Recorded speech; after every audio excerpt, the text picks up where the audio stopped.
সব রাজনৈতিক দল জুলাই সনদে স্বাক্ষর করবে প্রত্যাশা ঐকমত্য কমিশনের। বর্তমান সরকারের আমলেই বাস্তবায়নের কাজ শুরু। প্রস্তাবিত বিষয়গুলো থাকলে জুলাই সনদে স্বাক্ষর করবে বিএনপি। এখনো সিদ্ধান্ত নেয়নি জামায়াত। আইনি ভিত্তি ছাড়া সই করবে না এনসিপি। এবং এইচএসসি ও সমমান পরীক্ষার ফল প্রকাশ। সারা দেশে পাশের হার 58.83%, জিপিএ 5 69,097 জন।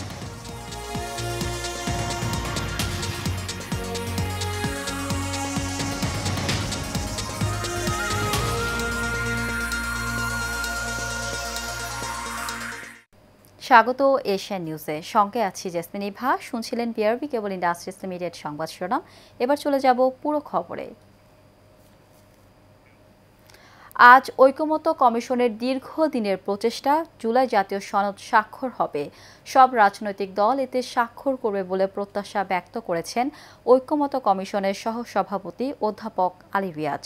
বৃহস্পতিবার জুলাই সনদ স্বাক্ষর নিয়ে সন্ধ্যায় ঐকমত্য কমিশনের বৈঠক শেষে তিনি কথা জানান। অধ্যাপক আলী রিয়াজ বলেন, জাতীয় সনদ শুধু আলোচনার ফল নয়, এটি এই জাতির দীর্ঘদিনের সংস্কারের আকাঙ্ক্ষা। 84 বিষয়ে সবাই ঐকমত্য হয়েছে, যার মধ্যে কিছু বিষয়ে নোট অফ ডিসেন্ট আছে উল্লেখ করে তিনি আরও বলেন, আজ স্বাক্ষর না করলেও পরে সনদে স্বাক্ষর করা যাবে।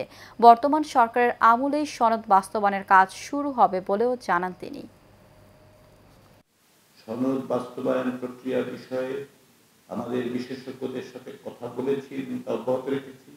রাজনৈতিক দলগুলোর কাছ থেকে বিভিন্ন সময় যে মতামত পাওয়া গেছে সেগুলো আনুষ্ঠানিক এবং অনানুষ্ঠানিকভাবে আমরা এই আলোচনা অব্যাহত রেখেছি এবং এই আলোচনা, এই যোগাযোগ, এই প্রচেষ্টা আনুষ্ঠানিক এবং অনানুষ্ঠানিকভাবে আগামী দিনগুলোতে অব্যাহত থাকবে। কেননা আমরা চাই, কমিশন মনে করে এটা আমাদের দায়িত্ব যে জাতীয় সনদ প্রণীত হয়েছে সেই জাতীয় সনদ বাস্তবায়নের ক্ষেত্রে যেন কোনো রকম ব্যত্যয় না ঘটে। বিএনপির প্রস্তাবগুলো লিপিবদ্ধ করা হলে তবেই জুলাই সনদে স্বাক্ষর করা হবে বলে জানিয়েছেন দলটির মহাসচিব মির্জা ফখরুল ইসলাম আলমগীর। ঠাকুরগাঁয়ের রানী সংকৈল উপজেলায় এক পথসভায় তিনি কথা বলেন। অন্যদিকে জুলাই সনদ স্বাক্ষর অনুষ্ঠানে যোগ দেবে বাংলাদেশ জামায়াত ইসলামী, তবে সই করবে কিনা সেই সিদ্ধান্ত এখনও নেওয়া হয়নি বলে জানিয়েছেন দলটির সেক্রেটারি জেনারেল মিয়া গোলাম পরোয়ার। বৃহস্পতিবার বিকেলে এক সেমিনারে এই কথা জানান তিনি। শুধুমাত্র ঐকমত্য হওয়া সুপারিশগুলো গণভোটের প্রস্তাবনার অন্তর্ভুক্ত করার দাবি জানিয়ে তিনি বলেন, গণভোট আর জাতীয় নির্বাচন একই দিনে হলে গুরুত্ব হারাবে গণভোট। আদেশ জারিসহ 3টি শর্ত না মানলে জাতীয় নাগরিক পার্টি এনসিপি জুলাই সনদে স্বাক্ষর করবে না বলে জানিয়েছেন দলটির আহ্বায়ক নাহিদ ইসলাম। জুলাই সনদের বাস্তবায়ন এবং দেশের সাম্প্রতিক রাজনৈতিক পরিস্থিতি নিয়ে বৃহস্পতিবার সকালে রাজধানীর বাংলা মোটর এনসিপির কেন্দ্রীয় কার্যালয়ে এক সংবাদ সম্মেলনে এই কথা জানান তিনি। জুলাই ঘোষণাপত্রে প্রতারণা হয়েছে অভিযোগ করে তিনি বলেন, জুলাই ঘোষণাপত্রের সময় আইনি ভিত্তির দাবি ছিল, কিন্তু সেটা হয়নি। এই ঘোষণাপত্রের টেক্সট নিয়ে প্রতারণা করা হয়েছে। টেক্সট আগে আমাদের যেটা দেখানো হয়েছে, ঘোষণাপত্র পাঠের সময় সেটা পরিবর্তিত হয়েছিল বলেও অভিযোগ করেন তিনি। সেই টেক্সটটা আমাদেরকে দেখানো হয়নি। আগে যে অংশ দেখানো হয়েছে ঘোষণাপত্র পাঠের সময় সেটা পরিবর্তিত হয়েছিল এবং সেটা অনেক কম্প্রোমাইজড একটা ডকুমেন্ট হয়েছে। সেখানে বলা হয়েছে সংসদে এটা ঠিক হবে এবং ঐতিহাসিক ন্যারেটিভের জায়গা থেকেও অনেক কিছু আসেনি গণ অভ্যুত্থানের এবং গত 16 বছরের। এটা আমরা পরবর্তী সময় সমালোচনা করেছি। ফলে আমরা আরেকটা এরকম ঘটনার সাক্ষী হতে চাই না যেটার আসলে কোনো মিনিং নাই। এইচএসসি ও সমমান পরীক্ষার ফল প্রকাশিত হয়েছে। এবার গড় পাশের হার 58.83%। জিপিএ 5 পেয়েছেন ৬৯,০৯৭ জন। ২০০৫ সালের পর এত কম পাশের নজির এবারই প্রথম। এবারে সবচেয়ে বেশি অকৃতকার্য হয়েছে ইংরেজি বিষয়ে। ফলাফলের বিষয়ে শিক্ষা উপদেষ্টা অধ্যাপক CR আবরার বলেন, এতদিন ফলাফল ভালো দেখাতে গিয়ে শিক্ষার প্রকৃত সংকট আড়াল করা হয়েছে। কাউসার আহমেদের রিপোর্ট। সকালে দেশের শিক্ষা বোর্ডগুলোর ওয়েবসাইটে এইচএসসি ও সমান পরীক্ষার ফল প্রকাশ করা হয়। চলতি বছর এইচএসসি ও সমানের পরীক্ষার ফলাফল সবাইকে অবাক করেছে, যেখানে বিগত 20 বছরে এত কম পাশের হার দেখা যায়নি। 2024 সালে গড় পাশের হার ছিল 77.78%, যা এবার প্রায় 19% কমেছে। আর জিপিএ 5 কমেছে প্রায় 78,000। তবে ফিকরুন্নিসা নূন স্কুল অ্যান্ড কলেজের পাশের হার এবং ফলাফল নিয়ে সন্তুষ্ট শিক্ষক, অভিভাবক এবং শিক্ষার্থীরা। তো সব মিলিয়ে মানে অনেক কষ্টের মধ্যে দিয়ে পরীক্ষাটা দিয়েছি, যা প্লাস পেয়েছি। ভালো লাগছে, অনেক ভালো লাগছে। যা আশা করেছিলাম তাই পেয়েছি, আলহামদুলিল্লাহ। আল্লাহর কাছে অনেক শুকরিয়া যা পেয়েছি। আমি এসএসসিতে A+ পেয়েছি, তো আমার জন্য এইচএসসিতেও একটা ভালো রেজাল্ট আছে, যাতে আমি ঢাকা ইউনিভার্সিটিতে পরবর্তীতে মানে অ্যাডমিশন নিতে পারি। তো এর জন্য হচ্ছে আমি প্রথমেই আলহামদুলিল্লাহ করবো আল্লাহকে, যে আল্লাহ আমাকে বহুত হেল্প করছে, বহুত আমি কল্পনার ঊর্ধ্বে। আমার সবগুলো সাবজেক্টে A+ পেয়েছে, কিন্তু মার্ক এখনো জানি না, কিন্তু আলহামদুলিল্লাহ ভালোই করেছে প্রত্যাশা অনুযায়ী। মেট্রিকও গোল্ডেন পাইছে এবং 90 মার্কস পাইছে, খুশি আছি। এবং প্রধানমন্ত্রী পুরস্কার দিয়েছে, খুশি আছি। এবারও রেজাল্ট করছে, খুশি আছি। তো সবাই মিলে যে ওরা সবাই সম্মিলিতভাবে পাশ পেয়ে, তো আমি আরও খুশি হতাম। আমার বাবা মার অবদান সবচেয়ে বেশি, আসলে তাদের সাপোর্ট ছাড়া আমি কখনোই ভালো করতে পারতাম না। রেজাল্ট খারাপ আপনারা বলছেন, আসলে সামগ্রিকভাবে যেটা হয়েছে প্রকৃত মেধার মূল্যায়ন হয়েছে। এই ফলাফলের জন্য শিক্ষা মন্ত্রণালয় কোনোভাবেই দায় এড়াতে পারে না বলে জানিয়েছেন শিক্ষা উপদেষ্টা। বলেন, ফলাফল কেন খারাপ হলো তা পর্যালোচনা করে খুঁজে বের করা হবে। এবছর এসএসসি ও এইচএসসি পরীক্ষার ফলাফল অনেককে বিস্মিত করেছে। আগের বছরের তুলনায় প্রশ্ন উঠেছে কেন? এর উত্তর জটিল নয়, বরং সহজ কিন্তু অস্বস্তিকর। বাংলাদেশে শেখার সংকট শুরু হয় খুব শুরুর থেকে। এবারে শতভাগ পাশ করেছে এমন প্রতিষ্ঠান 345টি, তবে 202 প্রতিষ্ঠানে একজনও পাশ করতে পারেনি। এবারও পাশের হারে এগিয়ে আছে মেয়েরা। ছেলেদের চেয়ে 59,232 জন বেশি নারী শিক্ষার্থী পাশ করেছে, আর জিপিএ 5 বেশি পেয়েছে 4,991 জন। কাউসার আহমেদ, এশিয়ান টেলিভিশন, ঢাকা।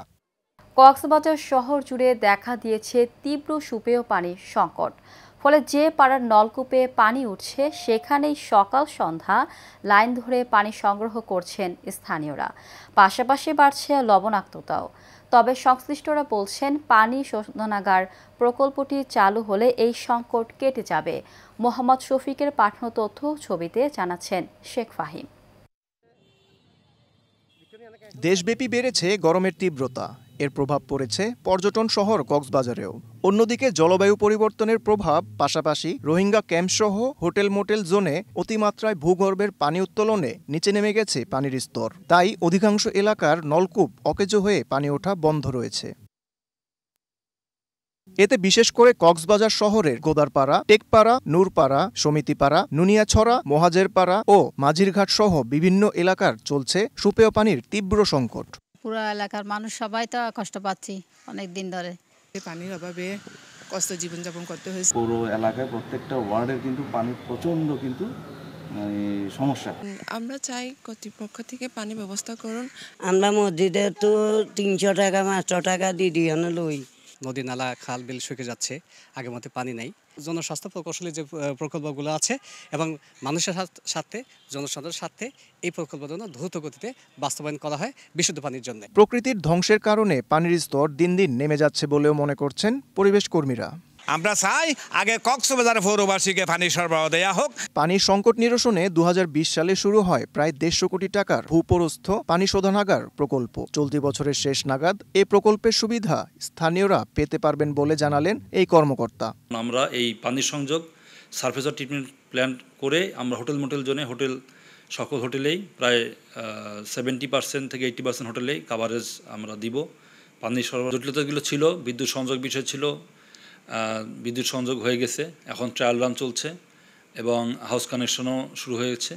তো আমাদের হাউস কানেকশন সব সম্পন্ন হলে আমরা এখন ট্রায়াল রান সাকসেসফুল হলে আমরা এটা অফিসিয়ালি আমরা পৌরবাসী সুবিধা পাবে। 128 কোটি টাকা ব্যয়ে করা প্রকল্পটি চালু হলে প্রথম পর্যায়ে পৌর শহরের 1,80,000 মানুষ উপকৃত হবেন।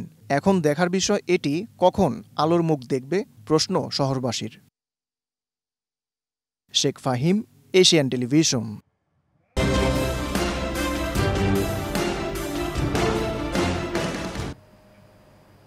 বরিশালের অগৈলঝাড়া উপজেলার বাগদা ইউনিয়ন চক্রিবাড়ি গ্রামে স্থানীয় সন্ত্রাসীদের হামলায় সাগর হাওলাদার নামে গুরুতর আহত হয়েছেন এক যুবক।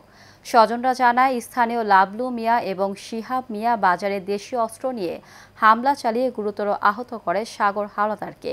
এ সময় তার চিৎকারে এলাকাবাসী এগিয়ে এলে হামলাকারীরা পালিয়ে যায়। পরে আহত সাগর হাওলাদারকে উদ্ধার করে উপজেলা স্বাস্থ্য কমপ্লেক্সে ভর্তি করা হয়। ভুক্তভোগীর অভিযোগ, লাবলু এবং শিহাব হামলা চালিয়ে তার কাছ থেকে 4 লাখ টাকা নিয়ে যায়। এই ঘটনায় মামলা দায়েরের প্রস্তুতি চলছে। ফরিদপুরের চরভাদ্রাসন উপজেলার জমি সংক্রান্ত বিরোধকে কেন্দ্র করে নিজের বাড়ি ভাঙচুর করে তা প্রতিপক্ষের ওপর চাপানোর অভিযোগ উঠছে। উপজেলার বিএস ডাঙ্গি গ্রামে এই ঘটনা ঘটে। স্থানীয়দের অভিযোগ, স্থানীয় বাসিন্দা আলতাফ হোসেনের জমিতে জোরপূর্বক স্থাপনা নির্মাণের চেষ্টা করেন একই গ্রামের মনির হোসেন। বিষয়টি জানতে পেরে আলতাফ হোসেন আইনের আশ্রয় নেয়। এতে ক্ষিপ্ত হয়ে মনির হোসেন নিজের বাড়ির একটি অংশ ভাঙচুর করে উল্টো আলতাফ হোসেনের বিরুদ্ধে থানায় মামলা দায়ের করেন।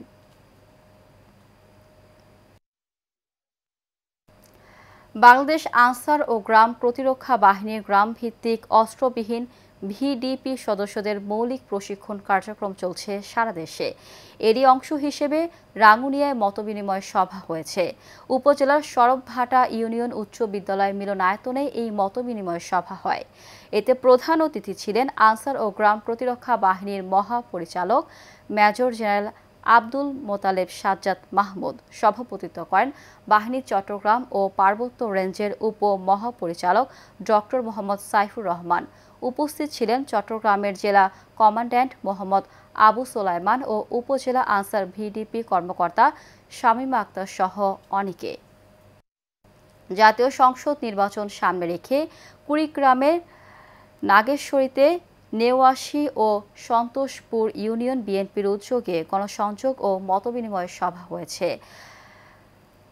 গাগলা বালিকা সরকারি প্রাথমিক বিদ্যালয় মাঠে উপজেলা বিএনপির সদস্য নুরুল আমিন সিদ্দিকীর সভাপতিত্বে এতে বক্তব্য রাখেন কুড়িগ্রাম 1 আসনের বিএনপির মনোনীত প্রত্যাশী ডাক্তার ইউনুস আলী। এতে উপস্থিত ছিলেন উপজেলা বিএনপির সিনিয়র যুগ্ম আহ্বায়ক শফিউল আলম শফি, সদস্য সচিব মুখলিসুর রহমান, পৌর বিএনপির সিনিয়র যুগ্ম আহ্বায়ক ওমর ফারুক, উপজেলা বিএনপির যুগ্ম আহ্বায়ক মোজাম্মেল হক দুদু, পৌর বিএনপির যুগ্ম আহ্বায়ক AKM আশরাফুল হোসেন আপেল সহ অনেকে।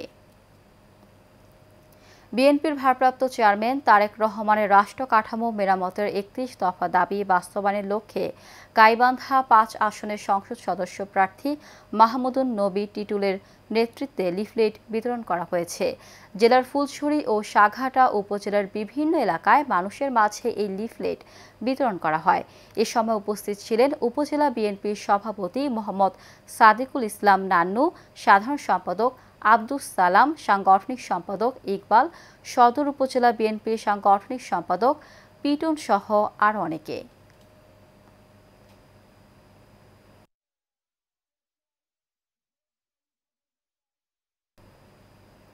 বিএনপির ভারপ্রাপ্ত চেয়ারম্যান তারেক রহমানের রাষ্ট্র মেরামতের 31 দফা বাস্তবায়নের লক্ষ্যে মুন্সিগঞ্জ লৌহজংয়ে লিফলেট বিতরণ ও গণসংযোগ করেছেন জেলা বিএনপির আহ্বায়ক মোহাম্মদ মিজানুর রহমান সিনহা। পরে উপজেলা বিএনপির প্রধান কার্যালয়ে নেতাকর্মীদের সাথে সভা করেন তিনি।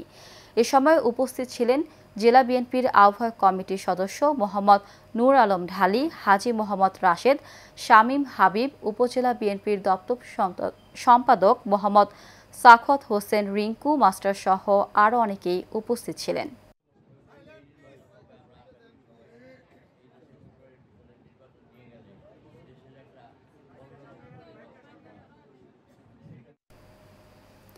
বিএনপির ভারপ্রাপ্ত চেয়ারম্যান তারেক রহমানের রাষ্ট্র কাঠামো মেরামতের ৩১ দফা বাস্তবায়নের লক্ষ্যে লিফলেট বিতরণ ও গণসংযোগ করা হয়েছে।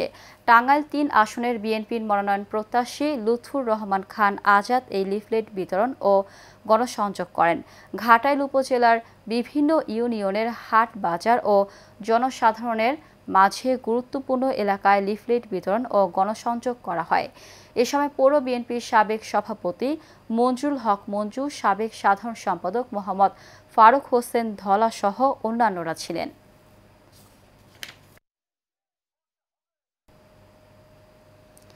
বিএনপির ভারপ্রাপ্ত চেয়ারম্যান তারেক রহমানের ঘোষিত ৩১ দফা বাস্তবায়নের লক্ষ্যে নারায়ণগঞ্জের সিদ্ধিরগঞ্জ মধুগড়া এলাকায় ৯ নম্বর ওয়ার্ড বিএনপির উদ্যোগে লিফলেট বিতরণ ও পথসভা হয়েছে। এ সময় উপস্থিত ছিলেন নারায়ণগঞ্জ ৩ আসনের বিএনপির মনোনয়ন প্রত্যাশী আল মুজাহিদ মল্লিক, উপজেলা বিএনপির সদস্য মোহাম্মদ আলামিন শেখের সঞ্চালনায় ও সাবেক ছাত্রনেতা ইমরান ব্যাপারীর সভাপতিত্বে আরও উপস্থিত ছিলেন শ্রমিক দল নেতা শেখ মোহাম্মদ হোসেন সহ আরও অনেকে।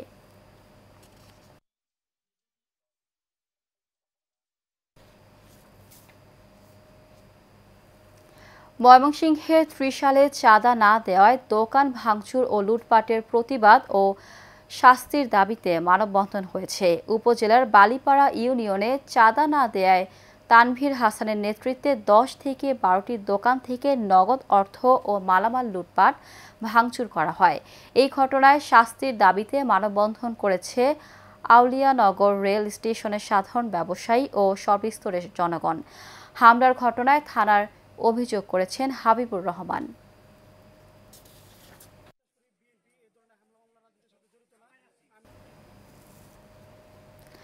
বাংলা ভাষায় পবিত্র আল কোরআনের অনুবাদ সহ মুসল্লি ও সাধারণ জনগণের কাছে পৌঁছে দিতে ব্যতিক্রম উদ্যোগ নিয়েছে বাংলা আল কোরআন প্রচার সংঘ।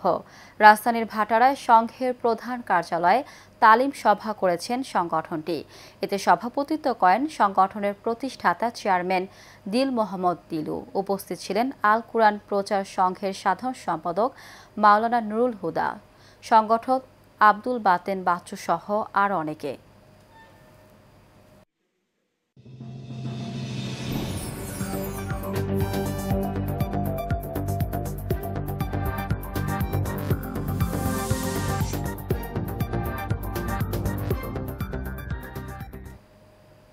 এবার চট্টগ্রাম সংবাদ। চট্টগ্রাম হালিশহর আনন্দবাজার ল্যান্ডফিল্ডে গ্যাসকূপের টেস্ট বোরিং উদ্বোধন করেছেন city mayor doctor Shahadat Hossain. উদ্বোধন শেষে তিনি বলেন, চট্টগ্রাম সিটি কর্পোরেশন বর্জ্য ব্যবস্থাপনাকে সম্পদে রূপান্তরের লক্ষ্যে নতুন এক মাইলফলক অর্জন করেছে। অনুষ্ঠানে উপস্থিত ছিলেন চৌশিক সচিব মোহাম্মদ আশরাফুল আমিন, প্রধান পরিচ্ছন্ন কর্মকর্তা captain Ikhtiyar Uddin Ahmed Chowdhury, M A Aziz সহ অনেকে।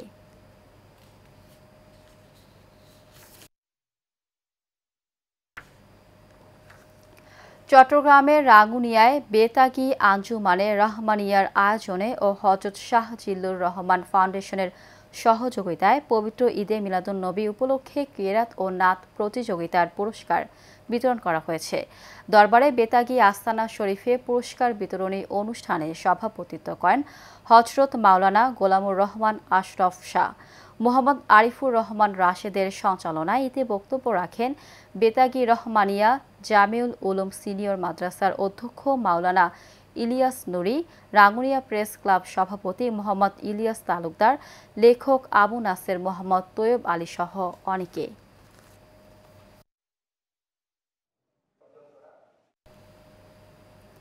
চট্টগ্রাম মাধ্যমিক ও উচ্চ মাধ্যমিক শিক্ষা বোর্ড থেকে নগরের কাজেম আলী স্কুল অ্যান্ড কলেজের মেয়াদোত্তীর্ণ কমিটিকে পুনর্বহাল ও নুরুল আফসার মজুমদারকে পুনরায় সভাপতি করার প্রতিবাদে মানববন্ধন হয়েছে।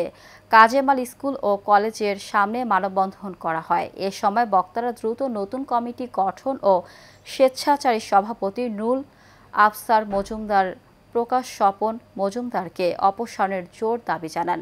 মানববন্ধনে উপস্থিত ছিলেন স্কুল ও কলেজের অধ্যক্ষ মোহাম্মদ বোরহানউদ্দিন চৌধুরী, সহকারী প্রধান শিক্ষক লুৎফুর কবির ভূঁইয়া সহ অনেকে।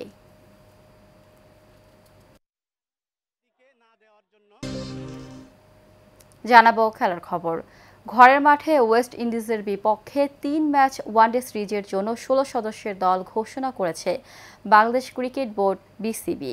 সবশেষ আফগানিস্তান সিরিজের দল থেকে বাদ পড়েছে নাইম শেখ এবং নাহিদ রানা। দলের নতুন মুখ উইকেট কিপার ব্যাটসম্যান মাহিদুল ইসলাম অঙ্কন। নাইম শেখের বদলে স্কোয়াডে সুযোগ পেয়েছেন সৌম্য সরকার। ইনজুরির জন্য এই সিরিজেও খেলা হচ্ছে না লিটন দাসের। ফুল ফিট না হলে টি-20 সিরিজে খেলা নিয়েও শঙ্কা রয়েছে তার। আগামী 18 অক্টোবর মিরপুর শেরেবাংলা জাতীয় ক্রিকেট স্টেডিয়ামে শুরু হবে এই সিরিজ।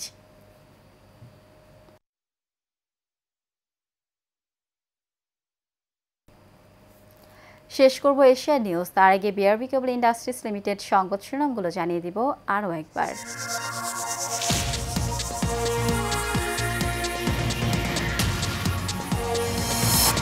সব রাজনৈতিক দল জুলাই সনদে স্বাক্ষর করবে, প্রত্যাশা ঐকমত্য কমিশনের। বর্তমান সরকারের আমলেই বাস্তবায়নের কাজ শুরু। প্রস্তাবিত বিষয়গুলো থাকলে জুলাই সনদে স্বাক্ষর করবে বিএনপি, এখনও সিদ্ধান্ত নেয়নি জামায়াত। আইনি ভিত্তি ছাড়া সই করবে না এনসিপি।